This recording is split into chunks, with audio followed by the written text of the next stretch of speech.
ये आकाशवाणी रायपुर है। छत्तीसगढ़ी समाचार बुलेटिन के संग चुन्नी गजेंद्र के जय जोहार। महात्मा गांधी के 150वां जयंती के अवसर में धमतरी जिला के कंडेल ले शुरू हुई कांग्रेस के गांधी विचार पदयात्रा काली रायपुर के ऐतिहासिक गांधी मैदान में सिराही। ये यात्रा रायपुर जिला में आगे है और आज बहिनिया खोरपा गांव ले शुरू होके कोलर और छछान पैरी गांव पहुंचिस। यहां आम सभा ला संबोधित करेगी। ये यात्रा मुजगहन और सेजबहार गांव ले होत नहाखी और पदयात्रा में नगरीय प्रशासन मंत्री डॉक्टर शिव कुमार डहरिया के अलावा कांग्रेस के प्रदेश अध्यक्ष मोहन मरकाम और विधायक के संगे संग जनप्रतिनिधि मन शामिल हुई। ये पदयात्रा काली सेजबहार ले शुरू हुई और डुंडा संतोषी नगर ले होत मंझनिया करीब 2 बजे रायपुर के गांधी मैदान में सिरही। ये मौका में मुख्यमंत्री भूपेश बघेल, विधानसभा अध्यक्ष चरणदास महंत के संगे संग सबो राज्य शासन के मंत्री और कांग्रेस के प्रदेश अध्यक्ष मोहन मरकाम मौजूद रही। उन्हें विकासखंड स्तर में 11 ले 17 अक्टूबर तक गांधी विचार पदयात्रा के आयोजन करे जाही। ये पदयात्रा के तैयारी और आयोजन की रूपरेखा ऊपर चर्चा बर आज सबो विकासखंड मुख्यालय में कांग्रेस पदाधिकारी मन की बैठका हुई से। केंद्र सरकार ह अपन कर्मचारी और पेंशन भोगी मन के महंगाई भत्ता में 5% बढ़ोतरी की घोषणा करे है। आज नई दिल्ली में प्रधानमंत्री की अध्यक्षता में हुई केंद्रीय मंत्रिमंडल के बैठका में कई महत्वपूर्ण निर्णय लेगे से बाद में संवाददाता मन ला जानकारी देते हुए सूचना और प्रसारण मंत्री प्रकाश जावड़ेकर हा महंगाई भत्ता में बढ़ोतरी ला देवारी के अवसर में कर्मचारी मन ला देगे सरकार के भेंट बताई। बलौदाबाजार जिला के लवन उप तहसील ला पूर्ण तहसील के दर्जा दे जाही। मुख्यमंत्री भूपेश बघेल हा आज रायपुर स्थित अपन निवास में आयोजित जनचौपाल भेंट मुलाकात कार्यक्रम में लवन ले आए लोगन मन के मनुहार में ये घोषणा करीन है। लोगन मन मुख्यमंत्री ला बताइन है कि लवन उप तहसील में 70 ग्राम पंचायत है। लोगन मन ला तहसील के काम पर बलौदाबाजार जाए बर पड़थे।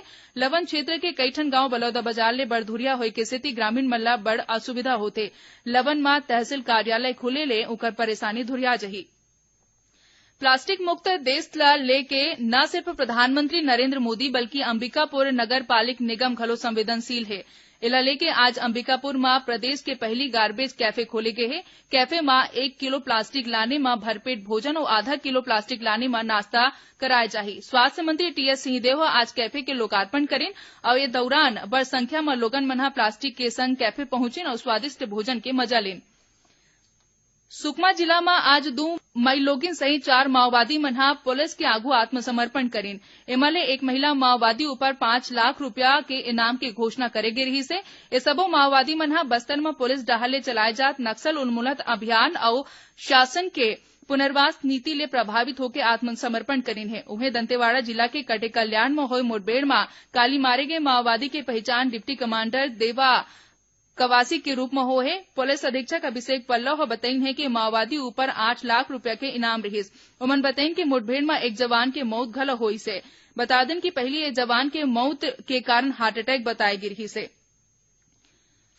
राजधानी रायपुर के ऐतिहासिक भाटापारा मैदान के विकास पर राज्य सरकार 1 करोड़ रुपया खर्चा करही। मुख्यमंत्री भूपेश बघेल रावण भाटा मैदान में आयोजित दशहरा उत्सव बर 1 कर घोषणा करी से। इही बेरा ओमन सिंगल यूज प्लास्टिक का अपशिष्ट ले बने प्लास्टिक रूपी रावण के रिमोट दबा के दहन करीन और जनता ले प्लास्टिक मुक्त छत्तीसगढ़ बनाए के अपील करीन।